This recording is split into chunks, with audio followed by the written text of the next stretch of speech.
Alrighty, guys. It is 3:30 this Thursday, November 6th. And so we got a nice little rotation to the mean. Mean is holding. Now we're getting a little bit of weakness. Let's see if this is going to turn into a little bit of selling into the close or not. But still, bias is still very much to the short side of this. It's not by any means a snapback rally. It's not quite as violent as it needs to be. Definitely run out of gas on the downside. Support held at the 67.35s.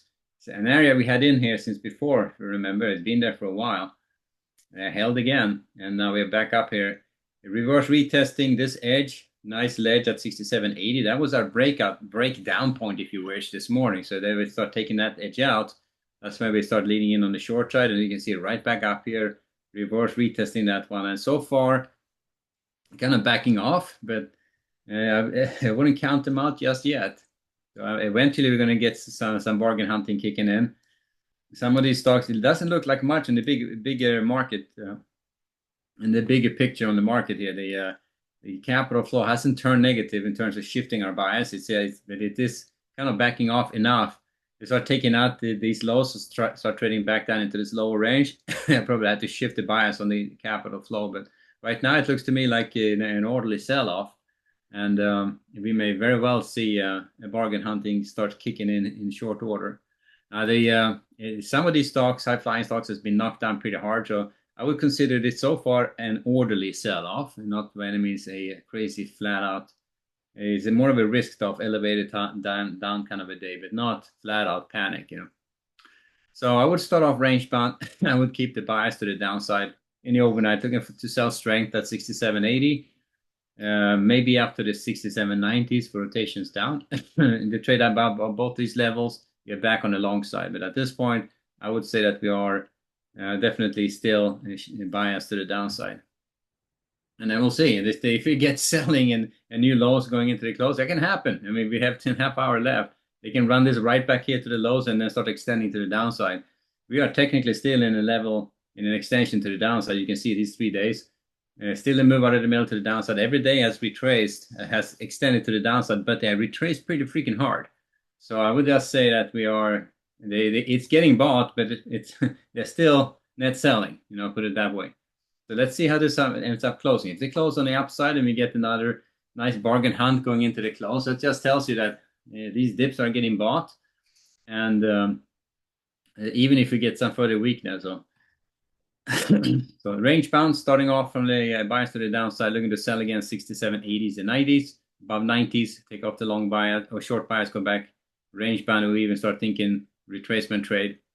And if they close towards the lows here and looking to buy against these support areas with a bit of caution, I think the better long is going to be down here at the 67.50 and the 67.35s, these two support areas. But again, in stage one, extension to the downside, you don't have to be super aggressive on these, even if they could potentially be nice long trades setting up there.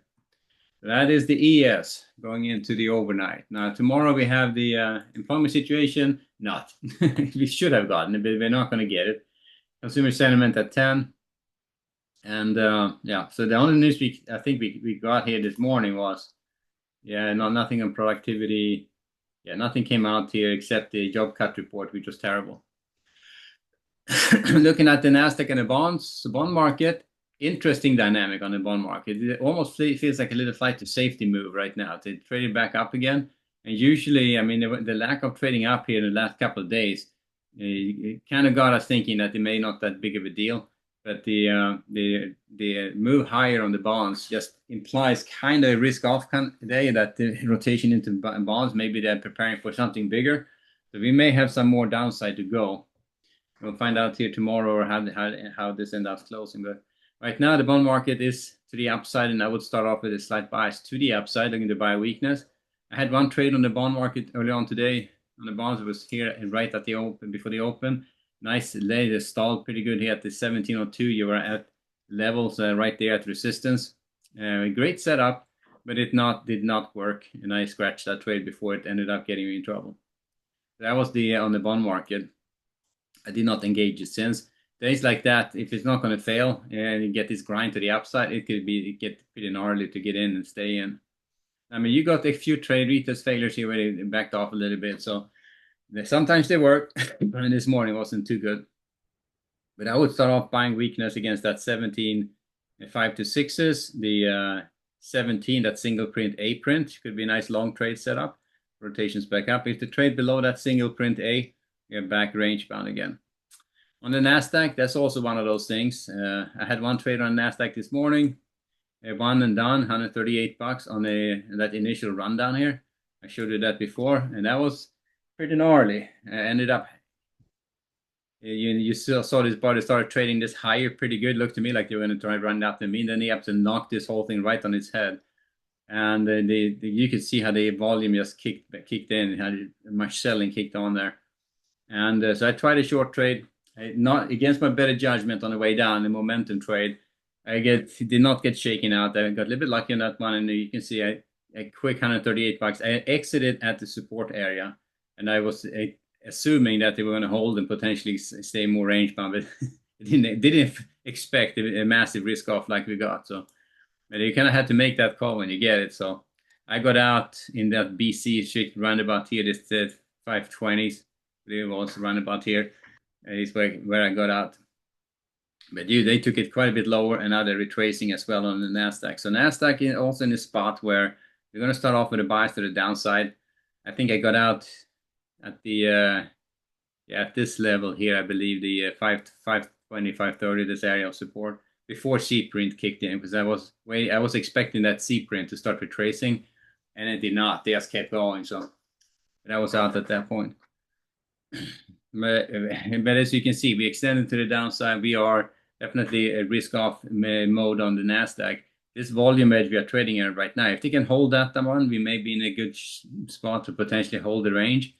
But if they keep trading below it, I think we can see lower prices. So I would look to sell strength against that 360s, 370s, against the 410s, against the mean here at the 435s.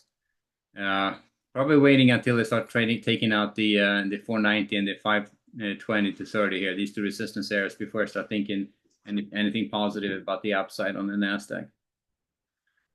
On the way down, no reason to be aggressive on the short side, or sorry, on the long side on the Nasdaq. There's no point of stepping in front of it. The Nasdaq seems a lot weaker, and you can tell big techs are getting hammered. Nvidia, Palantir, all those big tech AI stocks are getting kind of squished. So yeah, it is. Those guys, they had pretty good rallies in the last couple of months. They're giving some back now. So they're down like 10-15% already, but that's what you get. So anyway, so that's in the Nasdaq. Finally, oil and gold, and neither of those they did much today. Gold is pretty darn range bound. They just backed off that upper edge, traded down into the lower range again, and just kind of went sideways. So range bound gold. There's no reason to be trading that any other way. Look to buy against that edge 84s and the 73s. Look to sell strength against the 4000s, 4006s, 15s up to the 27, 28s for rotations back down again. Probably did drop that edge a little bit in the overnight. And then finally, oil. That's not going anywhere either. They have, however, retraced back about 59.50. So, all right, then back the probe to the downside. Looks like it failed. There's no continuation there. So we're back up here. So just go range bound. As long as you hold above that 59.50, just stay range bound on oil. If to trade below it, back on the short side. All right, so that's the oil and gold. Back to the ES. And let's see. It's going to be watching it very carefully to see if we get selling into the close here or if we get some strength. It's going to be interesting to see. But either way, we're starting with a bias to the downside, no matter what, unless we get a massive rally into the close. We'll see. All right, we leave it there, guys, and I'll see you back bright and early in the morning. We'll go at this again. All right, guys, later.